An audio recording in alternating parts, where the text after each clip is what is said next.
En el nombre del Padre, y del Hijo, y del Espíritu Santo. Amén. Ven, Espíritu Santo, inflama nuestros corazones en la esencia redentora del corazón de Cristo, para que ofrezcamos de veras nuestras personas y obras en unión con Él por la redención del mundo.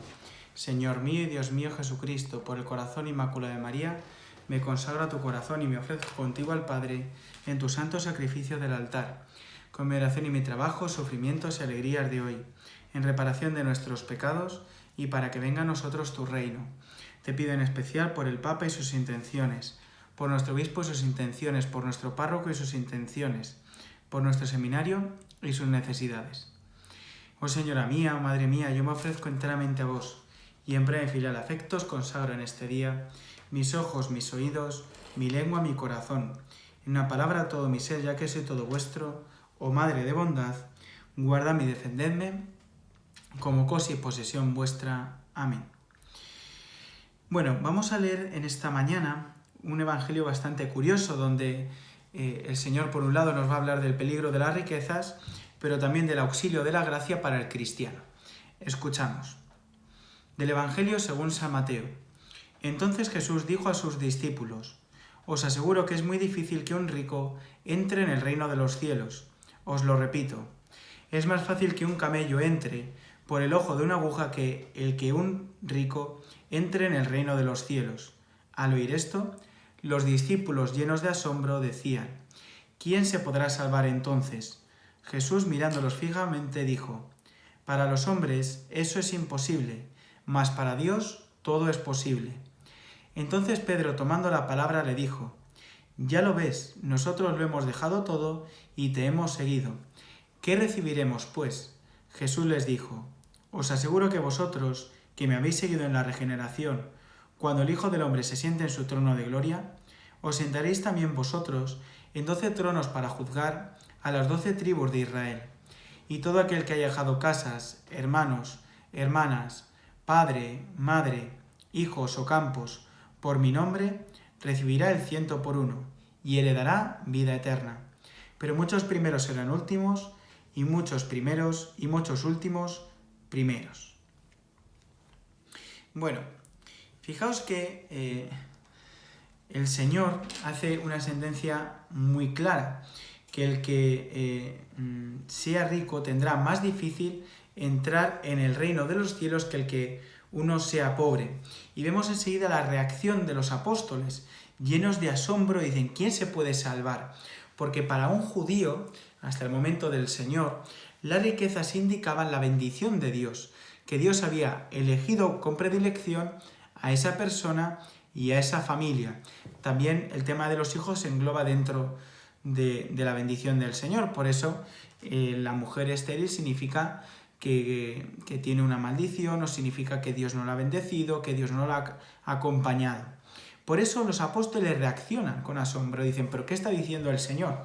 Y hacen como esa pregunta, digamos que no espera respuesta: ¿quién se puede salvar? Y entonces el Señor contesta la clave para recordar qué importante es el auxilio del Señor en nuestra vida.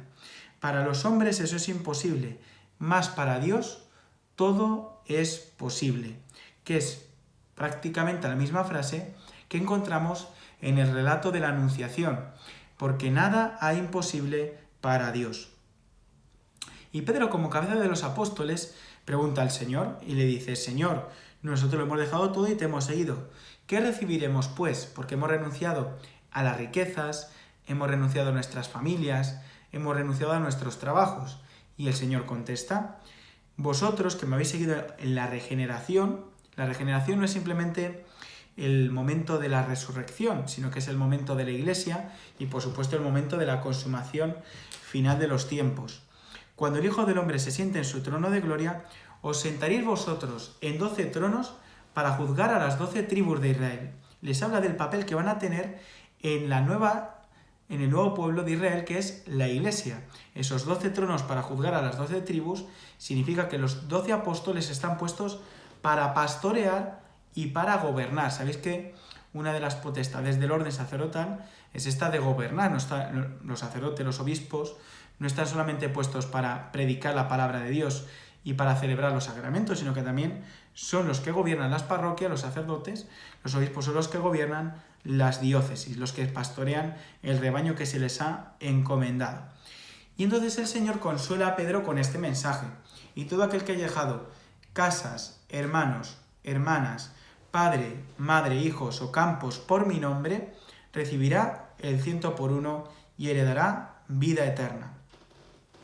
En el paralelo de este evangelio, tomado de San Lucas, el Señor es más generoso todavía, porque dice que recibirá 100 veces más casas, padres, madres, hijos, hermanos, pero con persecuciones. O sea, es como una coletilla que dice el Señor al final, siendo conscientes de que uno no es cristiano porque se vaya a hacer rico, de que uno no es cristiano porque vaya a ganar muchos afectos, de que uno no es cristiano, sino que uno es cristiano por seguir al Señor.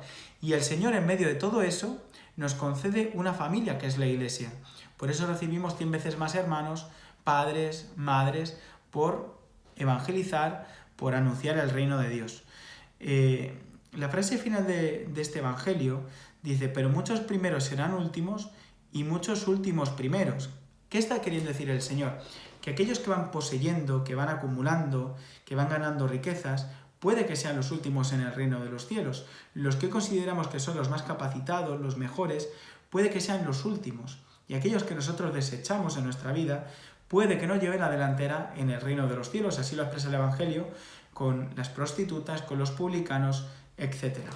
Pues es un Evangelio, lo digo para concluir, que nos recuerda este auxilio de la gracia en nuestra vida, que no estamos solos en el camino cristiano, sino que el Señor no es solamente la meta de llegada, sino que es también el camino, la verdad y la vida. Como dice en el Evangelio según San Juan, es el camino porque nos acompaña, porque nos da su gracia, es la verdad porque, en primer lugar, pues el cristianismo es la religión verdadera, y porque Cristo nos dice la verdad de nuestra vida, y es la vida porque Cristo nos da la vida eterna.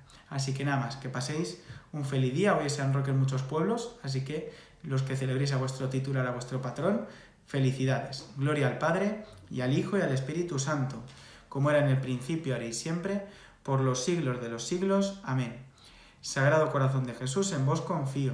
Dulce e Inmaculado Corazón de María, sed nuestra salvación. San José, ruega por nosotros. Y la bendición de Dios Todopoderoso, Padre, Hijo y Espíritu Santo, descienda sobre vosotros.